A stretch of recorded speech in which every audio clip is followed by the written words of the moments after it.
International affairs విషయానికి వస్తే పశ్చిమాసియాలో మళ్ళీ ఉద్రిక్తతలు పెరుగుతూ ఉన్నాయి. తాజాగా ఇరాన్ హార్ముజ్ స్ట్రైట్ ని క్లోజ్ చేసింది. జలసంధిలో తమ అనుమతి లేకుండా ప్రయాణిస్తోన్న వాణిజ్య నౌకపై ఇరాన్ దాడి చేసింది. అందులో 11 మంది భారతీయులు ఉన్నారు. ఒకరు గల్లంతైనట్టుగా వార్తలు వస్తూ ఉన్నాయి. ఈ దాడిని అయితే భారత్ ఖండించింది. ఇరాన్ పై అమెరికా విరుచుకుపడింది. 140 లక్ష్యాలపై భీకరమైన దాడులు చేసింది.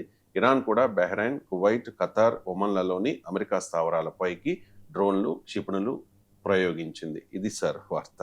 సో ఏంటి సార్ మళ్ళీ మొదటికి అంటే స్టేట్ ఆఫ్ ముందుకు వచ్చింది కన్నా కూడా ఇక్కడ స్టేట్ ఆఫ్ హార్ముజ్ తెరిచి ఉందా మూసేసిందా సమస్యది. క్లోజ్. ఇరాన్ ఏమో క్లోజ్ చేశాము అని ఇరాన్ చెప్తోంది.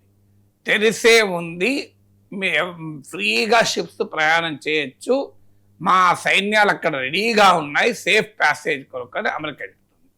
తెరిసే ఉంటే సైన్యాలు ఎందుకు? ఇప్పుడు రోడ్డు తెరిసినదంతా పోలీసులు ఎందుకుంటారు అక్కడ? Traffic police. రోడ్డు మూసేస్తేనే కదా ట్రాఫిక్ పోలీసు ఉండేది.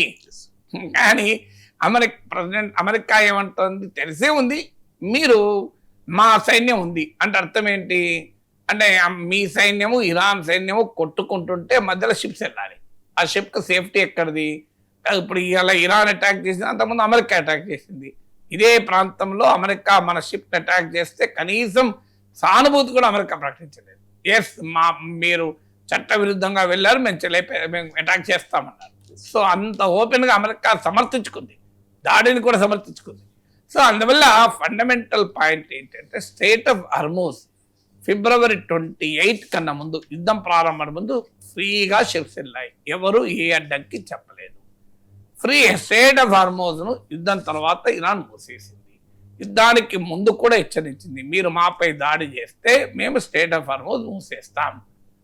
స్టేట్ ఆఫ్ హార్ముజ్ అనేది narrow stretch of water, Iran ఒమన్ల మధ్య ఉండే ఒక తక్కువ వెడల్పులో ఉండే సముద్ర జలసంధిని. అంటే ఇక్కడ నుంచి 20% ఆఫ్ గ్లోబల్ ఎనర్జీ సప్లై జరుగుతాయి. అందువల్ల ఇక్కడ ఉన్న టోపోగ్రఫీ, జాగ్రఫీ రీత్యా ఇరాన్ సులభంగా దీనిపైన కన్నేసి ఉంచవచ్చు. సో ఇన్ని రోజుల యుద్ధం తర్వాత కూడా, ఇన్ని మాటలు అమెరికా చెప్పినాక కూడా స్టేట్ ఆఫ్ హార్ముజ్ ఇప్పటికీ స్టిల్ అండర్ ఇరానియన్ కంట్రోల్ అని క్లియర్గా అర్థమవుతుంది. ట్రంప్ ఏం చెప్పినా దాన్ని ఫ్రీ చేస్తానికి నాటో దేశాలను కలిసి రమ్మంటే వాళ్ళు కలిసి రాలి, సౌదీ అరేబియాను కలిసి రమ్మన్న ప్రాజెక్ట్ ఫ్రీడమ్ అని ఒకటి ప్రకటించి మీరు రండి మనం కలిసి అటాక్ చేద్దామన్నారు. దానికి సౌదీ అరేబియా అంగీకరించలే. ఇప్పుడు ఇరాన్ స్టేట్ పోస్ట్ వార్ అంటే యుద్ధం ఆగిన తర్వాత ఈ స్టేట్ ఆఫ్ హార్ముజ్లో తన స్ట్రెంగ్త్ను నిలబెట్టుకోవాలని ఇరాన్ చూస్తుంది. ఎందుకంటే ఇరాన్కి అర్థమైంది ఇది ప్రపంచాన్ని, అమెరికాను అడ్డుకోవటానికి ఒక బలమైన ఆయుధం, మిసైల్స్ కన్నా కూడా అని అర్థమైంది. అందుకే స్టేట్ ఆఫ్ హార్ముజ్ పైన తన కంట్రోల్ ఉండాలి, తాను చెప్పిన మార్గములోనే వెళ్ళాలి అంటుంది. ఇప్పుడు ఫ్రీగా లేవని కాదు, తాను చెప్పిన మార్గం IRGCతో కోఆర్డినేట్ చేసుకొని, ఇరాన్తో కోఆర్డినేట్ చేసుకొని ఇరాన్ చూపించిన మార్గంలో షిప్స్ వెళ్ళవచ్చు, వేరే మార్గంలో వెళితే మేము అటాక్ చేస్తామంటున్నారు. సో ఎందుకు అంటున్నారంటే post war strait of Hormuz పైన తన కంట్రోల్ పెట్టుకోవాలని. ఇదివరకైతే టోల్ ట్యాక్స్ కూడా వసూలు చేస్తామన్నారు. ఇప్పుడు టోల్ ట్యాక్స్ కాకపోయినా navigation state of Hormuz is at Iran's control. అందువల్ల తనకు నచ్చిన వాళ్ళను పంపిస్తుంది, నచ్చిన వాళ్ళను పంపదు, తనకు వ్యతిరేకంగా ఉంటే సంగతి తెలుస్తుంది.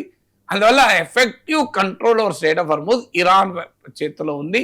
అమెరికా ఏమీ చేయని నిస్సహాయ స్థితిలో ఉందని మాత్రం అర్థమవుతుంది. Thank you so much sir. చాలా అంశాలకు సంబంధించి చాలా ఇన్డెప్త్గా విశ్లేషణ అందించినందుకు. ఇది ఇవాల్టి నమస్తే నాగేశ్వర్. మళ్ళీ రేపు కలుద్దాం. చూస్తూనే ఉండండి 90.